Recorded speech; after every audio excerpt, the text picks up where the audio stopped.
What's up guys, Joe Munoz, MunozMission.com. Just want to talk to you about this, my first real estate deal ever. I bought it in 2015, lived in it for 7 years. It's now going to be my fourth rental property, and just want to share with you how it's gone and what the numbers are. So 2015, I bought this place with a 10% down payment. It was a primary residence, and if it is a primary residence, you can get away with paying as little as 5% down, 10%. It's a 3-bed, 2.5 bath, 1-car garage, end unit, nature preserve in the backs, in a highly desirable location with minimal product, which basically means it's going to make not only a good house for somebody, but also a good a rental for me. Let me show you what the back looks like. So I just want to walk you through really quick the numbers, how this is going to work out, and then maybe you're interested in doing something like this for yourself. Let me just set this down right here. So this deal was bought in 2015 for $229,000 with a 10% down payment. It's $30,000. Lived in it for 7 years. In 2020, when the COVID pandemic started, the interest rates dropped quite drastically because the government was trying to keep money moving in the marketplace. So to stimulate the economy, interest rates fell below 3%, historic lows, at which point I took advantage and I refinanced this and basically pulled the down payment out. What that basically means is when I first bought the house, it was a 30-year loan.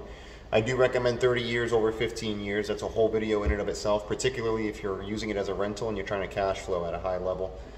But anyways, after paying it for 5 years up to 2020, I refinanced it. There was equity in it, so I took some of the money out of the equity in the refinance and I extended the loan back to 30 years. And what that did was reduce the monthly payment to the point where now the monthly mortgage here is about $1,500 plus the HOA. We're going to rent it for $3,500. It's going to cash flow nicely.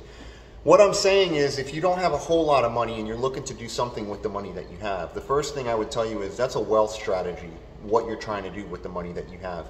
The first thing is get the money. So get the money and then invest the money for your wealth strategy. But let's talk about those of you that have maybe some money sitting aside and you want to buy something for the first time and not only maybe call it a home, but maybe call it a rental later. Look at areas that are landlord friendly, where you want to live in a highly desirable location, in a highly desirable unit. 2-bed, 2-bath always rents great. Like I said, this is a 3, 2.5.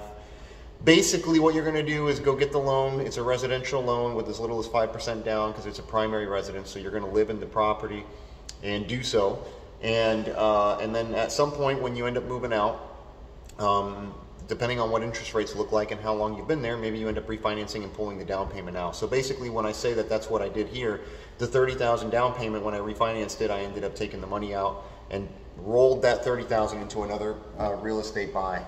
So now you effectively will own the deal like this. I own this property now with no money in the property because I already pulled the investment dollars out of it.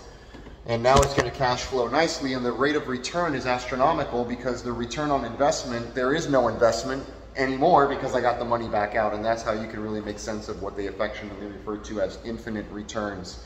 So anyways, first real estate deal, absolutely fell in love with this place. I'm thrilled to not be selling it, adding it to the portfolio. It's my fourth rental. And maybe at some point I'll do a real estate course. Right now I just have a couple things. I want to get my real estate portfolio larger so that I'm going to have more to speak to when I do any kind of program like that. Second thing, business is occupying a lot of time and I'm growing that. And of course getting the mission scaled out. And doing a bunch of things with that project. So hope to work with you somehow. MunozMission.com, maybe one-step prep, maybe a real estate course at some time, at some point, whatever it is. Look forward to working with you, and hopefully we get to collaborate on some project here soon. All right, be great. I'll see you in another video.